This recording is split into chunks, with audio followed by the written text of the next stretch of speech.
अस्सलाम वालेकुम, welcome to my YouTube channel mister solution. मैं सरशर अहमद और आज हम स्टार्ट करेंगे क्लास 9 न्यू मैथमेटिक्स बुक का चैप्टर नंबर 4 फैक्टराइजेशन। अब यहाँ पे क्वेश्चन नंबर 1 आपके पास लिखा हुआ है फैक्टराइज द फॉलोइंग। इसमें क्वेश्चन लिखा हुआ है 4x plus 16y plus 24z। तो क्वेश्चन रिपीट करेंगे तो ये बन जाएगा 4x plus 16y plus 24z। अब आपने देखना है इन तीनों टर्म्स में से आपके पास कॉमन क्या है। देखें यहाँ लिखा हुआ है 4, 16 और 24। अब ये तमाम नंबर्स में से आप देखेंगे ऐसा कौन सा टेबल है जिसमें 4 भी आता है, 16 भी और 24 भी आता है। आपके दिमाग में 2 भी आ रहा होगा। 2 के टेबल में ये तमाम वैल्यूज आती है, लेकिन हम बड़े वाला टेबल कंसीडर करेंगे जो सबसे लास्ट टेबल है। वो लास्ट टेबल है 4। 4 के टेबल में 16 भी आता है, 4 भी आता है, 16 भी आता है, 24। इससे बड़ा और कोई टेबल नहीं है जिसमें ये तीनों वैल्यूज आएंगी। तो मैं इनको 4 को कॉमन ले लेता हूँ। 4 को जब मैंने कॉमन लिया तो फर्स्ट वाली टर्म से स्टार्ट करेंगे। तो 4 पहले बाहर आ चुका है, तो अंदर आपके पास क्या रह गया x। ये प्लस का साइन क्वेश्चन से ही आ गया। अब 4 के टेबल में 16 कहाँ पे आता है, 4 पे, और y तो एज इट इज आ जाएगा। प्लस 4 के टेबल में 24 का आता है, 4 6 इज 24, और ये z आपके पास बच गया। इससे आगे मजीद आप इसको सिंपलीफाई नहीं करेंगे, ये आपके पास इसका आंसर है। अब इसी तरीके से ये क्वेश्चन नंबर 2 मेरे पास लिखा हुआ है। अब क्वेश्चन नंबर 2 आप स्टार्ट करेंगे तो सॉल्यूशन लिखेंगे। उसके बाद जो है आपने क्वेश्चन रिपीट करना है। x square plus 3x square y plus 4x square y square z। अब देखें इन तीनों वैल्यूज में हमारे पास, जैसे यहाँ पे आपके पास कोएफिशिएंट्स गिवन थे तो मैं उसमें से कॉमन निकाल रहा था। यहाँ पे 1, इसके साथ कोई कोएफिशिएंट नहीं है तो मतलब 1 है। तो 1, 3 और 4 ऐसा कोई टेबल नहीं है तो ये तीनों एक ही टेबल में आए। तो अब मैं देखूंगा कि वेरिएबल्स में से मेरे पास क्या कॉमन है। जो x y z जिनको इंग्लिश में आप अल्फाबेट्स कहते हैं, मैथमेटिक्स में उसको वेरिएबल्स कहते हैं। अब देखें यहाँ पे x स्क्वायर है, यहाँ पे भी x स्क्वायर है, यहाँ पे भी x स्क्वायर है। तो हम ऐसा टेबल, ऐसा वेरिएबल सेलेक्ट करेंगे जो तीनों में हो। ठीक है, बहुत से स्टूडेंट्स के दिमाग में आ रहा होगा कि y भी ले लें, लेकिन y इस फर्स्ट टर्म के साथ नहीं है तो y हम कॉमन नहीं ले सकते। तो हम यहाँ पे कॉमन ले लेते हैं x स्क्वायर। तो x स्क्वायर को मैंने कॉमन ले लिया। जब फर्स्ट टर्म में से पूरा x स्क्वायर बाहर आ चुका है तो इस जगह पे क्या बचेगा, 1 बचेगा। ठीक है, प्लस अब यहां से x स्क्वायर आप बाहर लिख चुके हैं तो क्या बचेगा, सिर्फ 3y। प्लस अब यहां से भी x स्क्वायर आप बाहर लिख चुके हैं, अंदर क्या बचेगा, 4y स्क्वायर z।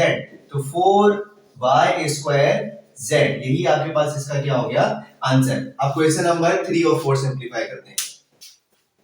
ओके, तो अब 4.1 का क्वेश्चन नंबर 3 आपके पास लिखा हुआ है 3pqr plus 6pqt plus 3pqs। ठीक है, अब ये क्वेश्चन है तो सॉल्यूशन लिखेंगे। उसके बाद इसमें क्वेश्चन रिपीट करेंगे। क्वेश्चन रिपीट करना बहुत जरूरी होता है। तो 3pqr plus 6pqt plus 3pqs। अब आपने इन क्वेश्चंस में क्या किया, अब आगे देखिएगा। अब यहाँ पे आपके पास ऐसा वो कौन सा टेबल है जिसमें 3 भी आता है, 6 भी आता है, 3 भी आता है, वो 3 का ही टेबल है। और इसके अलावा यहाँ पे PQ है, यहाँ पे भी PQ है, यहाँ पे भी PQ है। तो ये 3PQ मेरे पास कॉमन आ गया। अब फर्स्ट टर्म में से जब 3PQ मैं बाहर लिख चुका हूँ तो यहाँ पे सिर्फ क्या बच गया, R प्लस अब 6P। अब 3 से 3 के टेबल में 6 कहाँ पे आता है, 2 पे। PQ आप ऑलरेडी बाहर लिख चुके हैं तो अंदर से आप क्या लिखेंगे, T प्लस ये 3 भी ऑलरेडी बाहर जा चुका है और PQ भी आप बाहर लिख चुके हैं तो अंदर से क्या रह गया, S। तो यही आपके पास इस क्वेश्चन का क्या है, आंसर। अब इसी तरीके से ये क्वेश्चन नंबर 4 सॉल्यूशन लिखेंगे। आप क्वेश्चन रिपीट करेंगे। ठीक है, क्वेश्चन नंबर आपके पास लिखा हुआ है यहाँ पे 9qr s square plus t square plus 18q square r square then s square plus t square. अभी क्वेश्चन नंबर आपका 4 है। अब इस क्वेश्चन में आपने क्या करना है, देखें 9 के टेबल में 9 भी आता है और 18 भी आता है। वो 3 का टेबल भी आप समझ सकते हैं, लेकिन बड़ा टेबल, सबसे बड़ा टेबल है वो 9 का। 9 के टेबल में 9 भी आता है और 18 भी आता है। और यहाँ पे q है, यहाँ पे q स्क्वायर, यहाँ पे r है, यहाँ पे r square, s square plus t square, s square plus t square तो कॉमन है। अब देखें यहाँ पे q और q स्क्वायर में से जो छोटा वाला वेरिएबल होता है वो कॉमन लेते हैं। जैसे 9 के टेबल में 18 आता है तो 9 कॉमन आ गया। यहाँ पे q है, यहाँ पे q स्क्वायर, तो छोटा वाला वेरिएबल क्या है, q। यहाँ पे r है, यहाँ पे r स्क्वायर, तो छोटा वाला वेरिएबल क्या है, r। और ये s square plus t square तो आपके पास कॉमन था तो आपने ऐसे ही लिख दिया। अब आपके पास क्या बचा, इस पूरी साइड में से अब ये पूरी तमाम चीजें बाहर आ चुकी है तो यहाँ पे कुछ भी नहीं बचा, तो बचा 1। अब यहाँ पे देखें 9 के टेबल में 18 कहाँ पे आता है, 2 पे आता है। यहाँ पे कितने क्यू है, 2, एक आप बाहर लिख चुके हैं तो एक अंदर रह जाएगा। यहाँ पे आर स्क्वायर टोटल आर है 2, एक आर आपने कॉमन ले लिया था तो एक आर आपके पास अभी भी बच गया। यही इस क्वेश्चन का यहाँ पे क्या हो जाएगा, आंसर हो जाएगा। तो अभी इसके बाकी के क्वेश्चन सिंपलीफाई करेंगे। तो क्वेश्चन नंबर 1 के सिर्फ 2 सवाल रह गए, तो वो भी अभी जल्दी से सिंपलीफाई कर लेते हैं। तो पहले सॉल्यूशन लिखेंगे, उसके बाद क्वेश्चन रिपीट भी करेंगे, ठीक है। तो सॉल्यूशन लिखने के बाद जब आप क्वेश्चन रिपीट करेंगे तो बन जाएगा आपके पास Z square X divided by 16 minus X square Z square divided by 8 plus X square Z square divided by 12। अब देखें इनमें जो डिनोमिनेटर्स है वो 16, 8 और 12 है। अब देखें डिनोमिनेटर्स में अब आपने ऐसा टेबल सेलेक्ट करना है जिसमें 16 भी आता है, 8 भी आता है, 12 भी आता है। वो 2 भी हो सकता है, लेकिन 2 से बड़ा और कोई टेबल वो 4 है। 4 में 16 भी आता है, 8 भी आता है, 12 भी आता है, तो आपने 4 को कॉमन लिया। अब न्यूमरेटर्स, ऊपर वाले नंबर को कहते हैं न्यूमरेटर, नीचे वाले को कहते हैं डिनोमिनेटर। न्यूमरेटर्स में देखें यहाँ पे जेड स्क्वायर है और एक्स है, यहाँ भी जेड स्क्वायर है, एक जेड स्क्वायर है, यहाँ एक्स स्क्वायर है, यहाँ पे भी एक्स स्क्वायर है और यहाँ पे एक्स। अब आपके ध्यान में आ रहा होगा एक तो जेड स्क्वायर आ जाएगा, दूसरा आपके ध्यान में आ रहा होगा एक्स स्क्वायर। नहीं, एक्स स्क्वायर नहीं लेंगे, छोटा वेरिएबल एक्स लेंगे। तो ये आपके पास यहाँ पे जो टोटल कॉमन बना ये।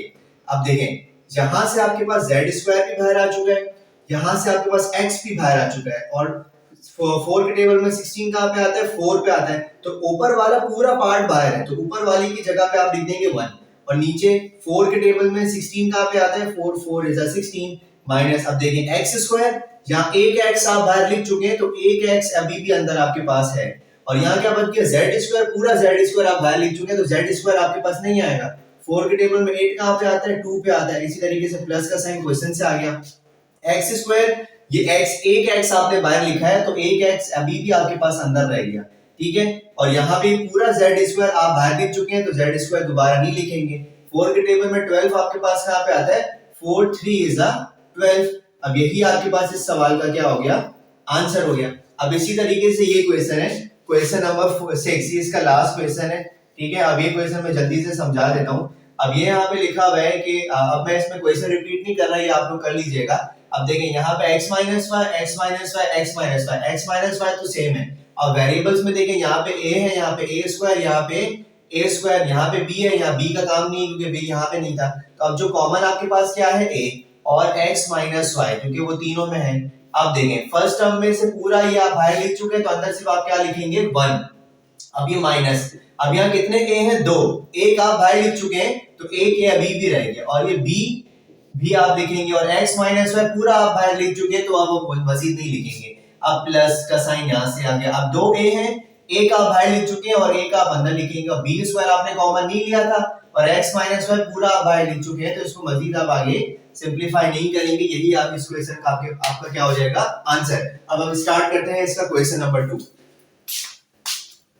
इसका क्वेश्चन नंबर 2 है। वीडियो थोड़ी सी बड़ी हो रही थी तो ये क्वेश्चंस मैंने यहाँ पे सॉल्व कर दिए ताकि थोड़ा सा कम टाइम कंज्यूम हो। क्वेश्चन 2 का पार्ट 1 है 7x plus xz plus 7z plus z square. तो सॉल्यूशन लिखने के बाद क्वेश्चन रिपीट करेंगे। अब आप देखें जब 3 टर्म्स होती हैं तो तीनों में से कॉमन लिया जाता है, ये बात भी यहाँ याद रखिएगा। जब 4 टर्म्स गिवन होंगी तो दो में से कॉमन निकालेंगे। पहले मैं इन दोनों में से फर्स्ट और सेकंड टर्म में से कॉमन लूंगा। देखें अब इन दोनों को छोड़ दें, यहाँ पे देखें यहाँ पे आपके पास x है, यहाँ पे भी x है, मतलब इन दोनों में जो कॉमन है वो x है, तो x आपने यहाँ पे लिख दिया। फिर ये ब्रैकेट का साइन लगाएंगे। उसके बाद देखें यहाँ इस फर्स्ट टर्म से स्टार्ट करते हैं हमेशा, तो x आप बाहर लिख चुके हैं तो फर्स्ट टर्म में अंदर क्या बच गया 7, ये प्लस का साइन आपने ऐसे ही लिख दिया। ये x आप बाहर लिख चुके थे तो यहाँ पे सिर्फ क्या बच गया z। तो अब यहाँ पे देखें इन दोनों टर्म्स में अब एक जैसा आपको क्या नजर आ रहा है, यहाँ पे z स्क्वायर है, जहां पे z है तो छोटी वैल्यू आपके पास होती है z, तो ये आपने यहाँ पे कॉमन लिख दिया। तो ब्रैकेट लगाएंगे, फर्स्ट टर्म में से z बाहर आ चुका है तो क्या बच गया सिर्फ 7, ये प्लस का साइन आपने ऐसे लिख दिया। यहाँ पे कितने z थे, 2, एक आप बाहर लिख चुके हैं और एक z आप अंदर लिख देंगे। हमेशा याद रखें जब ये दोनों ब्रैकेट्स आपकी अगर सेम आ जाएं तो समझे आपने सही किया। जब दोनों ब्रैकेट सेम थे तो आपने कॉमन निकाल के उसको एक दफा लिख दिया। अब इस ब्रैकेट के बाहर क्या लिखा हुआ है x, इस ब्रैकेट के बाहर क्या लिखा हुआ है z, तो इसका भी आप एक ब्रैकेट बना के यहाँ पे लिख देंगे। अब इसका क्वेश्चन है यहाँ पे इन दोनों में आपके पास कॉमन क्या है 9 और 18। 9 के टेबल में 9 भी आता है और 18 भी आता है तो 9 आपने कॉमन ले लिया। अब यहाँ वेरिएबल में यहाँ पे 2 a है, यहाँ पे 1 a है, तो सिंगल a वाला आपने कॉमन ले लिया। यहाँ पे b 1 है, यहाँ पे b कितने हैं 2, तो एक सिंगल b आपने कॉमन ले लिया। अब ब्रैकेट लगाएंगे, यहाँ से देखिए, यहाँ से 9 भी बाहर आ चुका है, यहाँ 2 a थे, एक आप बाहर लिख चुके हैं, तो एक आप अंदर लिख देंगे प्लस, और ये वाला जो b है ये भी आप बाहर लिख चुके हैं, तो सिर्फ आपके पास जो है कॉमन में a आएगा, प्लस का साइन आपने इधर से ऊपर से लिख दिया। 9 टेबल में 18 कहाँ पे आता है 2 पे, एक ही a है जो आप बाहर लिख चुके हैं, और यहाँ b कितने हैं 2, एक भी आपने बाहर लिखे और एक भी आपके पास अंदर रह जाएगा। अब यहाँ पे आ जाए, अब 6ac माइनस 12bc में आपके पास एक तो नंबर्स में कोफिशिएंट्स में कॉमन आएगा। अब देखिए आपके पास यहाँ पे लिखा हुआ है 6 और 12 और माइनस दोनों में एक जैसा, तो माइनस भी कॉमन आ गया, और 6 के टेबल में 6 भी आता है 12 भी आता है, तो एक कॉमन तो 6 हो गया। दूसरा वेरिएबल्स में यहाँ पे c लिखा हुआ है, यहाँ पे भी c लिखा हुआ है, तो ये भी कॉमन हो गया। ब्रैकेट लगाएंगे पहली वेरिएबल से और पहली टर्म से ही यहाँ से चेक करेंगे, यहाँ से 6 भी बाहर आ चुका है और c भी बाहर आ चुका है, तो सिर्फ क्या बच गया a। अब देखिए माइनस माइनस क्या होता है प्लस, अब यहाँ से 6 के टेबल में 12 कहाँ पे आता है 2 पे, एक ही c है जो क्या आप बाहर लिख चुके हैं, तो अंदर सिर्फ आपके पास क्या रह जाएगा b। तो ये दोनों ब्रैकेट्स आपके सेम हो गए, तो कॉमन निकाल के एक दफा लिख देंगे, और इस ब्रैकेट के बाहर लिखा हुआ है 9ab, यहाँ पे b भी ऐड करेंगे, इस ब्रैकेट के बाहर आपके पास लिखा हुआ है 9ab और माइनस 6c, तो यही आपके पास इस क्वेश्चन का क्या है आंसर। ओके, सो वीडियो थोड़ी सी लंबी हो रही है, जब भी मैं जो क्वेश्चंस पहले से ही कर लेता हूँ ताकि बस समझाने में थोड़ी आसानी हो। अब देखें इन दोनों में आपके पास कॉमन है 6, ठीक है, तो 6 कॉमन आ जाएगा क्योंकि 6 के टेबल में 6 भी आता है और 12 भी आता है, तो 6 आपके पास कॉमन आ गया। तो पहली टर्म में जब 6 बाहर आ चुका है तो ब्रैकेट के अंदर सिर्फ क्या आ जाएगा t, ये माइनस ऐसे एज इट इज आ जाएगा। 6 के टेबल में 12 कहाँ पे आता है 2 पे, और ये p आपके पास सेम आ गया। अब इन दोनों टर्म्स में से एक तो 4 कॉमन है, क्यों, क्योंकि 4 के टेबल में 4 भी आता है 8 भी आता है, ये मैं पहले आपको बता चुका हूँ कि आप तो 2 भी समझ कंसीडर कर सकते हैं, लेकिन बड़ा टेबल लेना है, वो बड़ा टेबल 4 ही है जिसमें 4 भी आता है और 8 भी आता है, तो 4 के टेबल में से एक तो 4 कॉमन आ गया, और यहाँ पे आपके पास q है, यहाँ पे भी आपके पास q है, तो q भी कॉमन लेंगे। अब इसी तरीके से अब पहली टर्म में से 4 भी बाहर आ चुका है, q भी बाहर आ चुका है, तो अंदर सिर्फ क्या रह जाएगा t, ये माइनस का साइन एज इट इज आ जाएगा। अब 4 के टेबल में 8 कहाँ पे आता है 2 पे आता है, और यहाँ पे आपके पास q आप ऑलरेडी बाहर लिख चुके हैं, तो अंदर सिर्फ आपके पास क्या रह जाएगा p रह जाएगा। अब ये दोनों ब्रैकेट सेम है, तो कॉमन निकाल के इसको एक दफा लिख दें, और एक दफा इस ब्रैकेट के बाहर 6 लिखा हुआ है और इस ब्रैकेट के बाहर 4q, तो 6 प्लस 4q का एक नया बन जाएगा। अब देखें इस क्वेश्चन में किस तरीके से करेंगे, सॉल्यूशन लिखने के बाद ये क्वेश्चन नंबर 4 है आपका, क्वेश्चन रिपीट करेंगे, मैंने क्वेश्चन ही लिखा, डायरेक्ट सॉल्यूशन करके आपको मैं समझा रहा हूँ। अब देखें इन दोनों में आपके पास कॉमन क्या है r, तो r आपने कॉमन ले लिया, छोटा वाला r कॉमन लेंगे। अब यहाँ से देखें 2 r थे, एक आप बाहर लिख चुके, एक अंदर लिख देंगे प्लस, अब ये वाला r आप ऑलरेडी बाहर लिख चुके हैं, तो अब आपके प्लस के बाद अंदर सेकंड टर्म में क्या बच गया 9 और s। अब इन दोनों में एक जैसा, एक तो आपके पास है माइनस, ठीक है, और दूसरा एक जैसा आपके पास क्या है, आप देखिए 7 के टेबल में 63 आता है, हाँ तो ये 7 भी आपके पास कॉमन, और वेरिएबल्स में से r यहाँ पे है, यहाँ पे नहीं, लेकिन यहाँ पे s है, यहाँ पे भी s है, तो s आपके पास कॉमन आ जाएगा। अभी माइनस भी बाहर आ चुका है, 7 भी बाहर आ चुका है, और s भी आप बाहर लिख चुके हैं, तो फर्स्ट टर्म में सिर्फ क्या रह गया r रह गया।